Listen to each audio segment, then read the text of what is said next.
The locust was absolutely starving. It crawled onto the boy's finger, then it started munching on the open wound like crazy. Turned out, this wasn't a normal locust, it was a mutated species. Gaston's mom, Virginie, had been raising these locusts to make a living for the family. They could be turned into gourmet food and sold. Pan-fried, grilled, deep-fried, totally delicious. They could even be ground into locust powder for sale, packed with protein several times more than regular meat. But lately, for some unknown reason, their locusts had become super sluggish, and they stopped laying eggs. Virginie was losing her mind with worry. The locusts were their only source of income. If this kept up, the whole family was going to starve. Then one day, Virginie passed out in the greenhouse, and that's when things got really weird. Locusts started swarming all over her body, sucking the blood from her wounds like it was a feast. Virginie was in shock. These tiny creatures were actually into human blood. The next day, something even crazier happened. She noticed the blood-fed locusts were way more active. They even started shedding and laying eggs again. She couldn't believe her eyes. To test her theory, she took off the bandage on her wound and stuck her arm into the greenhouse. Instantly, the locusts went wild from the smell of blood and tore into her flesh. Virginie gritted her teeth and pushed through the pain. Once the locusts were full, she picked out their leftover legs from her wound one by one. The next morning, she rushed to the greenhouse to check the results. Sure enough, the locusts looked bigger, and eggs were everywhere. Virginie was thrilled. She just discovered the key to getting rich. She immediately called her friend Kareem to help expand the farm. At night, she used a knife to reopen her wound, and kept feeding the locusts with her own blood. It was brutal, but the locusts grew fast. They were bigger than ever, and the prices skyrocketed. Virginie paid off all her debts in no time. She kept expanding the operation, but as the number of locusts exploded, her own blood clearly wasn't enough anymore. So she bought a batch of pig's blood, mixed it into the feed, and turned it into jelly. The locusts ate it just fine. Apparently, they weren't picky. Any kind of blood would do. At this rate, she was about to hit the jackpot. But just as everything was going great, her daughter Laura wasn't having it. She was constantly bullied at school. Because of the locusts her mom kept at home, kids even recorded mean videos about her and posted them online. She begged her mom over and over to stop raising the bugs. But instead,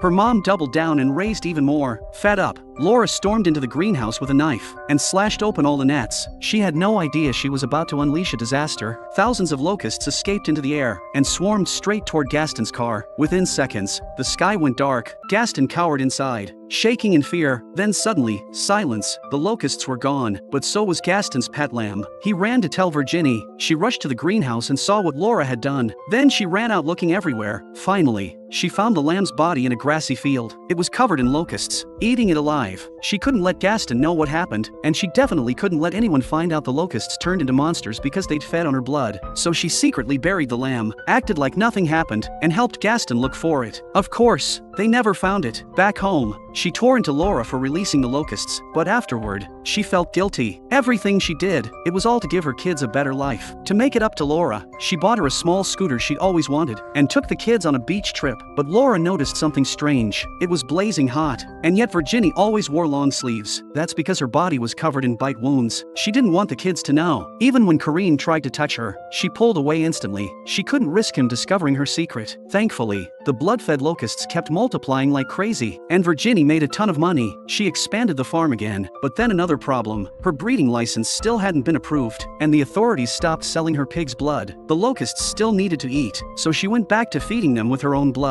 But that couldn't last forever. Her body was getting weaker and weaker. That's when she snapped. One night, she snuck into her neighbor's yard and stole their dog, threw it straight into the locust swarm. The poor thing cried in agony. From that point on, there was no going back. The next day, she brought the neighbor's cow over, cut it open and drained its blood. But even a big cow only lasted 2 days. Now the neighbors were out of animals, and Virginie, completely unhinged, came up with a terrifying idea. One day, Laura walked in on something even more horrifying. Virginie was feeding the locusts with chunks of her own flesh. Laura freaked out and ran home, locked herself in the bathroom. No matter how hard Virginie knocked, she wouldn't open the door. Eventually, Laura told Kareem everything. He rushed to the greenhouse. Right as he got out of the car, he heard something strange inside. He gathered his courage and walked in. What he found was a corpse. It was the neighbor. The body had been chewed to bits by the locusts. Turns out, the neighbor had followed the trail looking for his missing dog and cow. He found their bodies in the greenhouse. Then, Like an idiot, he opened the net. The locusts swarmed him in seconds. Kareem realized what was going on. These bugs were thriving because they were eating meat. Now they were even killing people. Determined to stop Virginie, he brought gasoline and planned to burn the whole place down. But Virginie caught him in the act and desperately tried to stop him. This was everything she had worked for, but these were no ordinary bugs. Even the fire couldn't kill them. A massive swarm burst through the flames and flew straight to Virginie's house. Kareem tried to protect the kids, but was swarmed and killed. When Virginie returned home, she found Kareem's lifeless body. Meanwhile, Laura escaped the house, still being chased by the locusts. She ran all the way to a lake, with nowhere to go. She flipped over a small boat and hid underneath, but the bugs wouldn't stop. They kept slamming into the boat. Just when things were looking hopeless, Virginie arrived. To save Laura, she sliced open her hand and smeared her blood all over her face. Then she walked straight into the swarm, willing to trade her life for her daughters. The locusts picked up the scent of blood and went after her in a frenzy. Under the boat, Laura noticed the noise had stopped. She came out to check and saw Virginie being attacked by a cloud of locusts. Before sinking beneath the water, Laura cried and ran to her, but all she saw was a lake full of floating locust corpses. Just as she broke down in despair, Virginie suddenly burst out of the water. At the last second, she had dived into the lake, and the swarm chasing her had drowned. She had barely survived.